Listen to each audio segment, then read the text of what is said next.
Hello అందరికీ. నేను స్వరాలి. 'Rama loves Sita' 10వ భాగంతో మళ్ళీ మీ ముందుకొచ్చేసాను.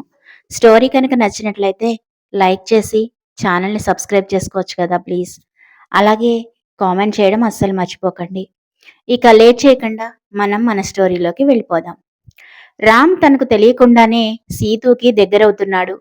అలాగే సీతూకి కూడా రామ్ చేసే పనులు అస్సలు అర్థం కావడం లేదు. రామ్‌కి శిల్ప అంటే ఇష్టం. తనకు విడాకులివ్వడానికి కూడా సిద్ధపడ్డాడు. మరి నన్నెందుకు కిస్ చేశాడు? ఈ రామ్‌ని ఎలా అర్థం చేసుకోవాలి? ఏది ఏమైనా ఎక్కువగా ఆశలు పెంచుకోకూడదు అని ఆలోచిస్తూ కూర్చుంది సీతు. బీచ్ నుంచి ఇంటికి వచ్చే వరకు ఇద్దరూ ఏమీ మాట్లాడుకోలేదు. రామ్‌కి ఈ ఫీలింగ్ కొత్తగా ఉంది. సీతు ప్రెజెన్స్‌ని అతడు ఎంజాయ్ చేస్తున్నాడు. విచిత్రం ఏమిటి అంటే ఆ విషయం అతనికి కూడా అర్థం కావడం లేదు. ఇంటి ముందు కారు ఆగగానే సీతు దిగి నేరుగా లోపలికి వెళ్ళింది. సీతు లోపలికి రావడం చూసిన సన గట్టిగా ఊపిరి పీల్చుకుంది. సీతు గనుక ఇంటికి రాకపోతే ఈ పాటికి ఆమె ఉద్యోగం ఊడిపోయి ఉండేది. సన సీతుకి ఎదురెళ్తూ, మేడం, మీరు ఇంతసేపు ఎక్కడున్నారు అని అడిగింది. అంతలోనే సీతు చలికి వణుకుతూ ఉండడం చూసి, మేడం, మీరు పైకి వెళ్ళి ఫ్రెష్ అవ్వండి. నేను మీకు మంచి కాఫీ తీసుకొచ్చిస్తాను అని చెప్పింది సన. అంతలో రామ్ లోపలికొస్తూ ఉండడంతో సీతు సనాతో ఏమీ మాట్లాడకుండా తల ఊపి పైకి వెళ్ళిపోయింది. రామ్ కూడా వర్షంలో తడిసి ఉండడం చూసింది సన. ఇద్దరూ బాగా తడిసిపోయారు. ఏం జరిగిందో ఏమో. రామ్ సార్ ఎప్పుడు సీతు మేడంని తిడుతూ ఉంటారు. పాపం మేడం మొహం కూడా వాడిపోయినట్లుంది అనుకుంది సన. రామ్ సనాని పిలిచి, సీతు ఎక్కడికి వెళ్తుందో, ఏం చేస్తుందో నీకు తెలియదని ఇంకోసారి చెప్పావంటే నీకు ఉద్యోగం ఉండదు అని గట్టిగా వార్నింగ్ ఇచ్చాడు రామ్. సారీ సార్, అర్థమైంది. ఇక నుంచి నా వల్ల ఏ పొరపాటు జరగకుండా చూసుకుంటాను. ఇలాంటి తప్పు మళ్ళీ రిపీట్ అవ్వదు అని చెప్పింది సన. చలికి వణుకుతూ లోపలికి వచ్చిన సీతు అల్మరాలో నుంచి తన బట్టలు తీసుకుంది. ఆమె బట్టలు మార్చుకోవడానికి బాత్రూంలోకి వెళ్దాం అనుకునేటంతలో రామ్ అక్కడికి వచ్చారు. వాళ్ళిద్దరి మధ్య ఒక ఇబ్బందికరమైన వాతావరణం నెలకొంది. సీతుకి ఒక క్షణం ఏం చేయాలో అర్థం కాలేదు. సీతు రామ్తో, మీరు బట్టలు మార్చుకోవడానికి వెళ్తారా అని అడిగింది. ఆమె అప్పటికే చలికి వణుకుతూ ఉండడం గమనించిన రామ్, లేదు, నువ్వెళ్ళు ఫస్ట్ అన్నాడు. సీతు సరే అని తల ఊపి తన బట్టలు తీసుకుని బాత్రూంలోకి వెళ్ళిపోయింది. రామ్ సీతు బయటికి వచ్చే వరకు బట్టలు మార్చుకోకూడదని తడి బట్టలతోటే ఉండి ఒక కప్పు కాఫీ తెమ్మని ఇంటర్కామ్లో సనాకి చెప్పాడు. సనా వెంటనే కాఫీ తీసుకుని అతని రూమ్కి వెళ్ళింది. ఆమె చేతిలో కాఫీ తీసుకున్న రామ్, సనా, అమ్మ ఎక్కడికి వెళ్ళింది, కనిపించడం లేదు అని అడిగాడు. పెద్ద మేడం బయటికి వెళ్లారు బాస్, రాత్రికి రావడానికి లేట్ అవుతుంది అని చెప్పారు అని చెప్పింది సనా. సరే, నువ్వెళ్ళు అన్నాడు రామ్. సనా అలాగే నుంచొని సీతు కోసం వెతికింది. సనా సీతు కోసం కూడా కాఫీ తెచ్చిందని గమనించిన రామ్, అక్కడ పెట్టేళ్ళు, తను బాత్రూంకి వెళ్ళింది, తను వచ్చిన తర్వాత నేనిస్తాను అని చెప్పాడు. అలాగే సార్ అని చెప్పి సీతు కోసం తీసుకొచ్చిన కాఫీ టేబుల్ మీద పెట్టి వెళ్ళింది సన. రామ్ కిటికీ దగ్గర నిలబడి బయటికి చూస్తూ వేడి వేడి కాఫీ తాగుతున్నాడు. ఇంతలో బాత్రూమ్ డోర్ తెరుచుకున్న శబ్దం వినపడింది. వెనక్కి తిరిగి చూసేటప్పటికి సీతు పసుపు రంగు చీరలో తడి జుట్టుతో దేవదూతలా బయటకొచ్చింది. ఆమెను చూసి రామ్ ఒక్క క్షణం తనని తాను మర్చిపోయాడు. అతనికే తెలియకుండా అతను సీతు వైపు ఆకర్షితుడవుతున్నాడు. రామ్ గదిలో లేడని భావించిన సీతు తన పొడవైన జుట్టును ఆరపెట్టుకుంటూ అద్దం ముందున్న మంచంపై కూర్చుంది.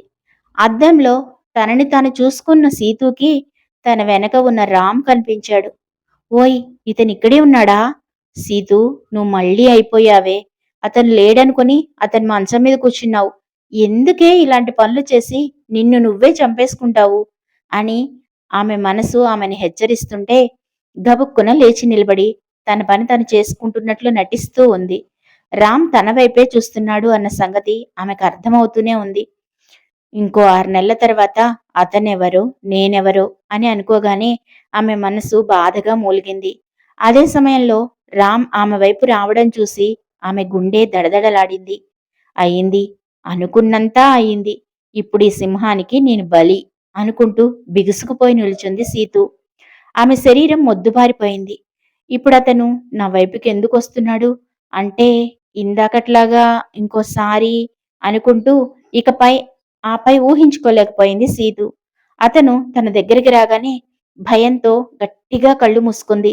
ఇంతలో రామ్ ఆమె కోసం తెచ్చిన కాఫీని ఆమె పక్కన ఉన్న టేబుల్ మీద పెట్టాడు.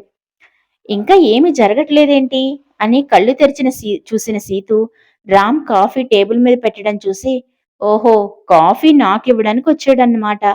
హమ్మయ్యా అని రిలీఫ్గా ఫీల్ అయ్యి ఆ కాఫీ తీసుకొని గబగబా అక్కడి నుంచి వెళ్ళిపోయింది.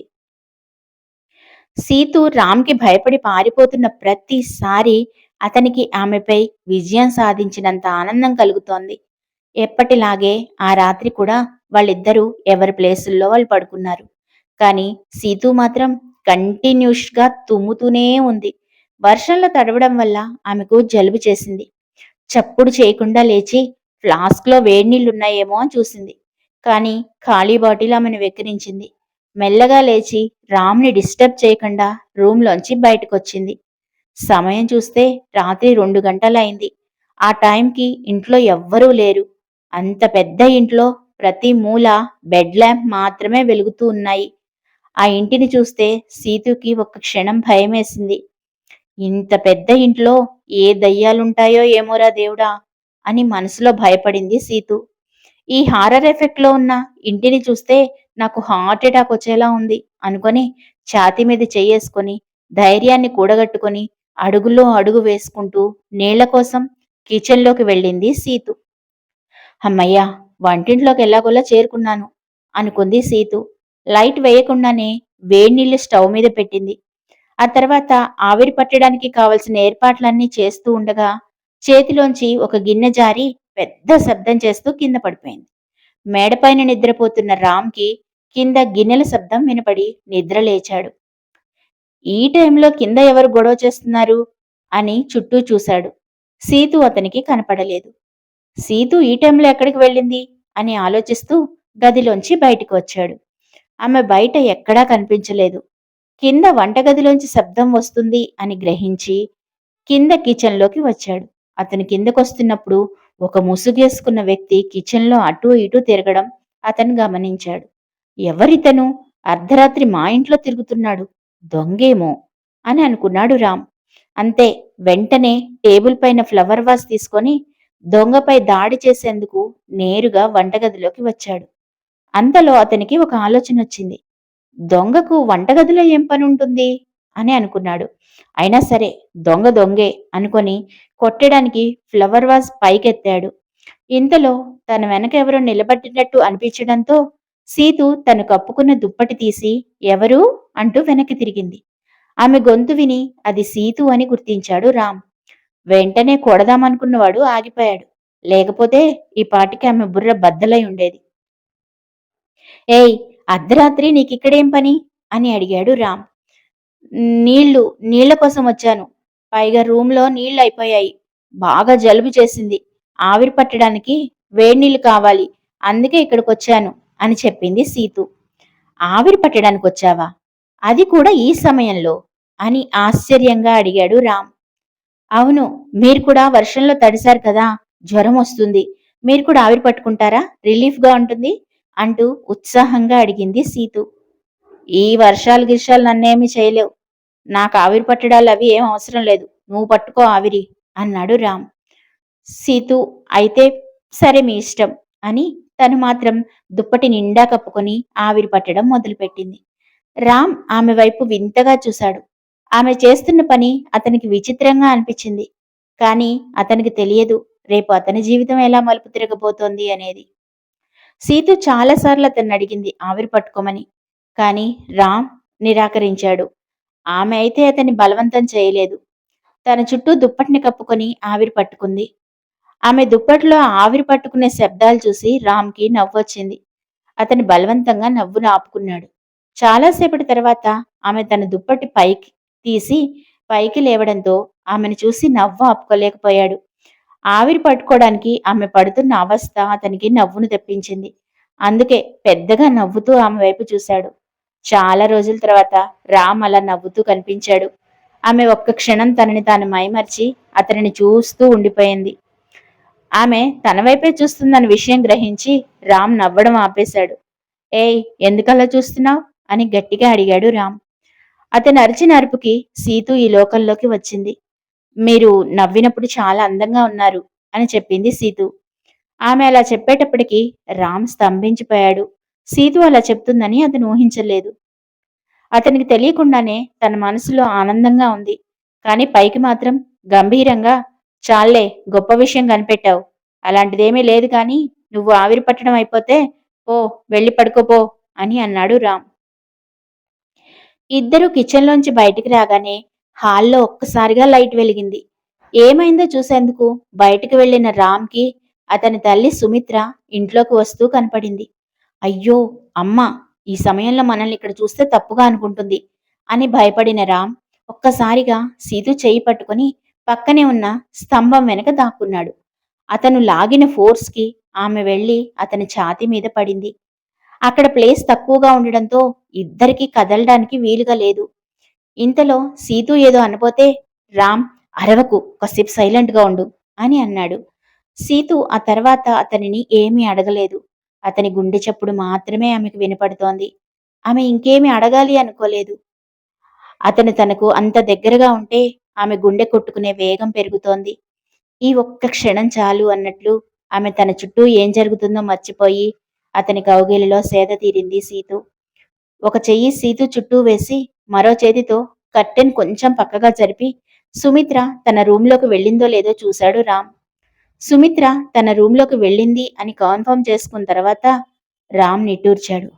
అమ్మయ్యా, మంచిదైంది. అమ్మ మనిద్దరినీ ఇక్కడ చూడలేదు అని అనుకున్నాడు రామ్. ఆ తర్వాత అతను ఏ పరిస్థితుల్లో ఉన్నాడో చూసుకున్నాడు. సీతు అంత దగ్గరగా ఉండడం అతనికి కూడా చాలా నచ్చింది. అంతలోనే స్పృహలోకి వచ్చి, ఏయ్, ఏం చేస్తున్నావు ఇక్కడ అని గట్టిగా అరిచాడు రామ్. రామ్ అరుపుతో సీతు ఈ లోకంలోకి వచ్చింది. హఠాత్తుగా అతను అలా అడిగేటప్పటికీ ఆమెకు ఏం చేయాలో తెలియలేదు. అది మీరే, మరి నన్ను ఇటు లాగారు కదా అని నెమ్మదిగా చెప్పింది సీతు. అమ్మ తన గదిలోకి వెళ్ళిపోయింది. ఇక నువ్వెళ్ళి పడుకోపో అన్నాడు రామ్. ఇద్దరూ గదికి వెళ్లారు. వేడినీళ్లు తాగి కొంచెం ఆవిరి పట్టిన తర్వాత సీతుకి కొంచెం జలుబు తగ్గినట్లుగా అనిపించింది.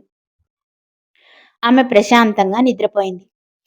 మరుసటి రోజు ఉదయం సీతు ఎప్పటిలాగే లేచి తన పనులు తను చేసుకుని కిందకి దిగింది. రామ్ మాత్రం కాస్త ఆలస్యంగా నిద్రలేచాడు. అతనికి కొంచెం అలసటగా అనిపించింది. కళ్ళు తెరవలేకపోయాడు. ఒంట్లో ఏదో అనీజీగా అనిపించింది.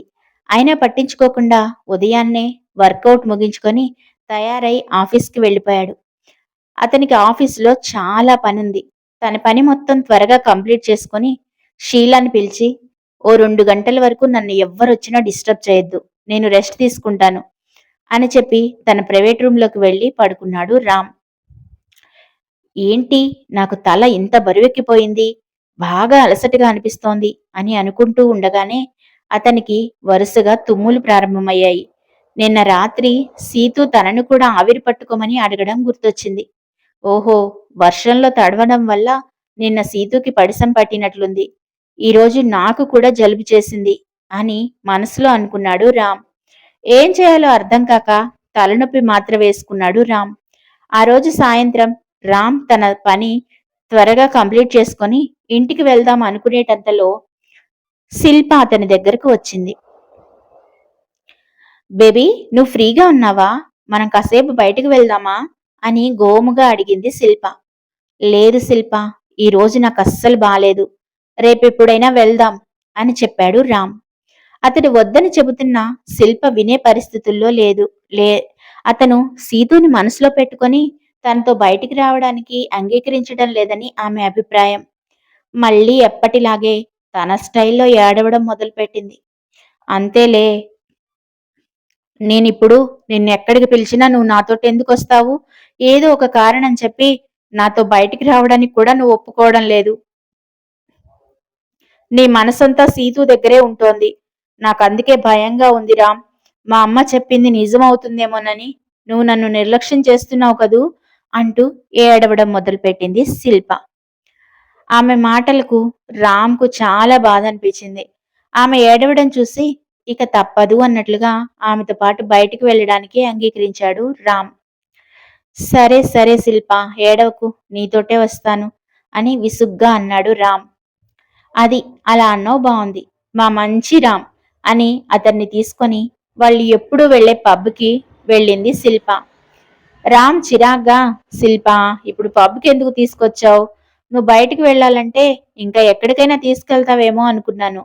ఇప్పుడిక్కడికెందుకు? అని చిరాగ్గా అన్నాడు రామ్. రామ్, ఎందుకంత చిరాకు పడతావు? మనం కాసేపు ఇక్కడ చిల్ అవ్వచ్చు. అదివరకు ఎన్నిసార్లు మనం ఇక్కడికి రాలేదు?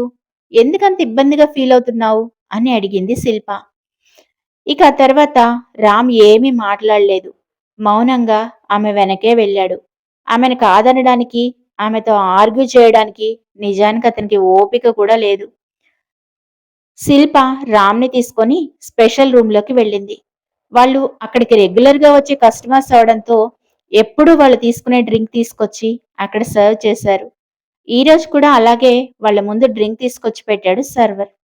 రామ్, తీసుకో అని ఒక గ్లాసులో డ్రింక్ పోసింది. అతని ముందు పెట్టింది శిల్ప. సారీ శిల్ప, ఇప్పుడు నాకు మందు తాగే మూడ్ లేదు అన్నాడు రామ్. ఏంటి రామ్, ఇంత దూరం వచ్చి కొంచెం కూడా తాగకపోతే ఎలా? కొంచెం తాగు. నువ్వు తాగకుండా నేనొక్కదాన్ని ఎలా తాగుతాను అని బలవంతం చేసింది శిల్ప. ఇక ఆమె ఏమి చెప్పినా తన మాట వినదు అని రామ్‌కి కూడా అర్థమైంది. అందుకే కొంచెం మద్యం తాగడానికి సిద్ధపడ్డాడు. ఇద్దరూ కలిసి డ్రింక్ చేశారు. తాగడంతో రామ్ ఆమెకు దగ్గరవుతాడు అన్నది ఆమె ప్లాన్. అందుకే అతనిని అక్కడికి తీసుకొని వచ్చింది. Ram, I love you so much. నేను నిన్ను ఎంత మిస్ అవుతున్నానో తెలుసా? అది మాటల్లో చెప్పలేను. నిన్ను సీతుని కలిపి చూస్తుంటే నాకు ఎంత కష్టంగా ఉందో తెలుసా? నేను చెప్పేది నీకు అర్థమవుతుందా? నా ఫీలింగ్స్ నువ్వెందుకు అర్థం చేసుకోవు రామ్? అంటూ అతనికి డ్రింక్ పోస్తూనే ఉంది ఆమె. ఆమె చెప్పేది వింటూ రామ్ ఓవర్‌గా డ్రింక్ చేసేశాడు. మరి ఇప్పుడు శిల్ప ప్లాన్ ఏంటి? ఆమె ఎందుకు రామ్‌కి డ్రింక్ తాగిస్తోంది? ఏం జరుగుతుందో తెలియాలి అంటే నెక్స్ట్ ఎపిసోడ్ కోసం వెయిట్ చేయాల్సిందే. స్టోరీ కనుక నచ్చినట్లయితే లైక్ చేసి సబ్స్క్రైబ్ చేస్తారు కదా!